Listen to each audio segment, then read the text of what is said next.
support for the Cuban people here in South Florida, and from across the globe. Kyle Rittenhouse closing arguments. Every person who was shot was attacking Kyle. The question is, does he get a pass? As the world waits for a verdict. And COVID no match for a Montessori school in Kendall. Whenever someone grabs an item that's mouthed, it gets set apart, it gets disinfected. How its employees kept fall cases at 0. These stories and more coming up on Newsbreak. Hello, South Florida. I'm Zitlali Solache. And I'm Danelle Dukin. Today's Tuesday, November 16th, 2021. From the South Florida Media Network's Biscayne-based studios in North Miami, this is SFMN Newsbreak. Show of solidarity, a second straight day of demonstrations in the street of Miami to send a message to those in Cuba who wish for freedom.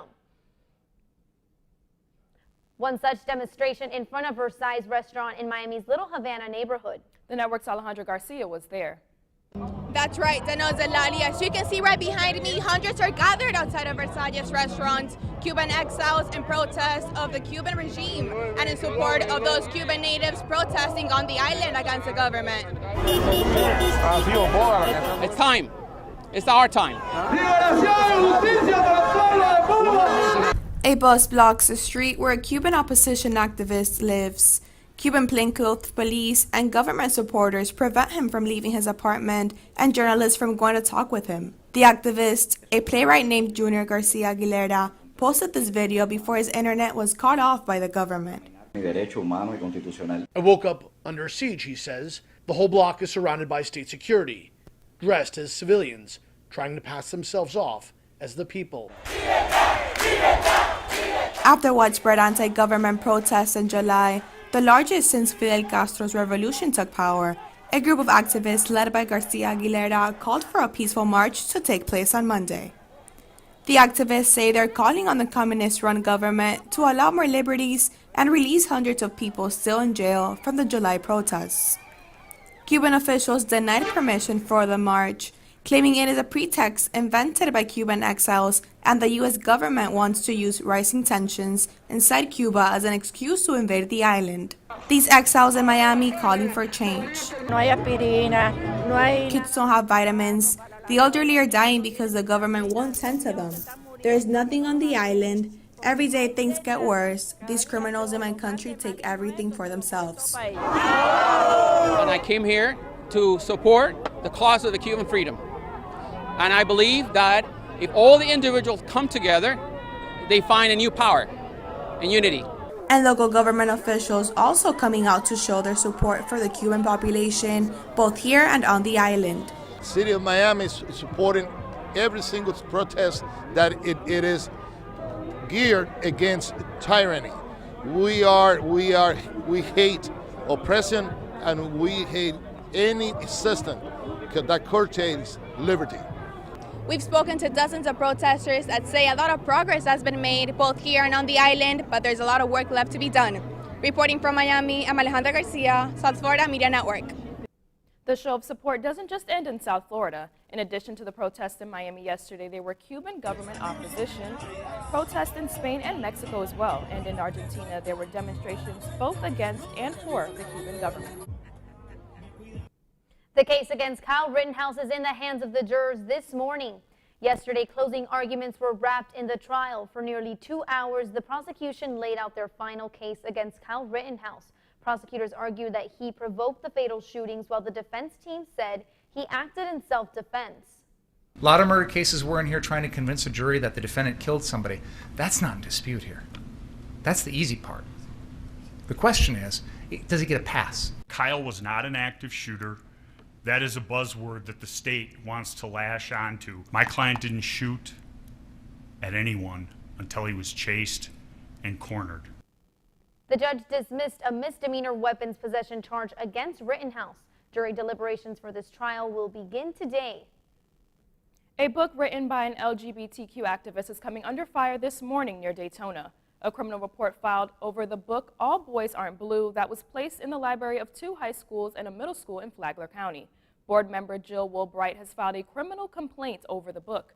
written by George M. Johnson. She doesn't believe it is appropriate for young students. The book is about growing up non-binary, black, and queer. Some schools have removed the book. Wilbright's complaint is now under investigation. Turning to sports, there are vacancies at top for two of Miami's major college programs. The University of Miami yesterday announcing that they have parted ways with athletic director Blake James. It follows a move by FIU last week to move on from athletic director Pete Garcia. FIU also confirmed yesterday the report that football coach Butch Davis would not be returning next season. A major legislative victory for the White House. That's still ahead, and so is the story. We've always taught our kids we wash our hands before they eat, after they eat. A Miami daycare center shows us safety COVID precautions do work. Newsbreak will be back in 2 minutes. Severe weather can strike anytime, anywhere, but there's a simple way to stay safe. Hey, Jim Cantori here. I stay safe in dangerous weather by planning ahead. You can stay safe too with a few easy steps. Build an inexpensive kit with supplies for your family's needs. Write down important information like phone numbers and medications. Always talk with your family and remember any pets in your planning. Be ready, be safe. Start your plan today at ready.gov/plan. When times get dark, we can't see the help that's all around us.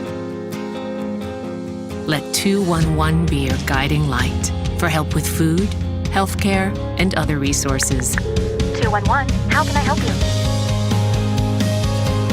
Call 211 or visit 211.org. 211, get connected, get help.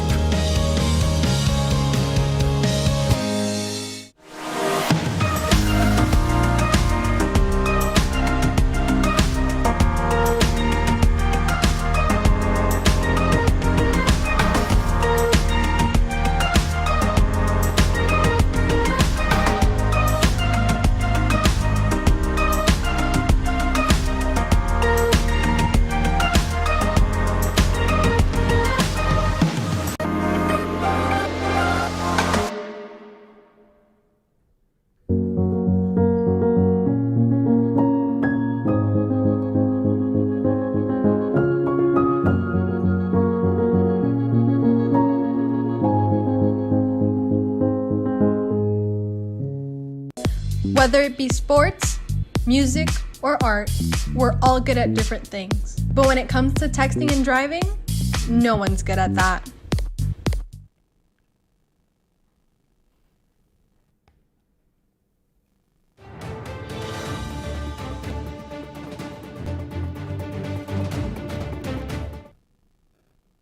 A daycare in Miami-Dade with 0 COVID cases. And the daycare is proving their COVID mandates have worked. The network's Sophia Lama has more on this. COVID cases continue to decline in schools across South Florida, including in this Montessori school in Kendall, which has seen 0 COVID cases since the start of September. Springview Academy has made masks optional for all of their students, which are between the ages of 18 months to 4 years of age. But they've managed to have 0 COVID cases since the start of September. They say the key to success has been extreme attention to cleanliness. In general, early childhood and child care centers have always been very safety and health conscious. So we've always taught our kids we wash our hands before they eat, after they eat, when they come back from the playground, before they touch Play-Doh, whenever they're going to do a shared activity.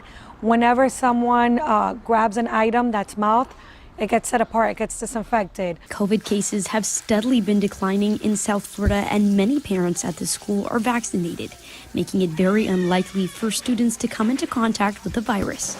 And if they do, cleanliness is the key. Sophia Lama for South Florida Media Network. Yesterday, President Joe Biden signed into law the $1.2 trillion infrastructure package. The gathering marked a major legislative victory at the White House with lawmakers from both parties. The legislation will deliver $550 billion of new federal investments over 5 years, which includes money for roads, bridges, mass transit, and more. It will also focus on improving the electric grid, water systems, and building a nationwide network of plug-in electrical vehicle chargers. That's all the time we have for Newsbreak. I'm Danelle Dukin. And I'm Zitlali Solache. Get more news anytime at sfmn.fiu.edu.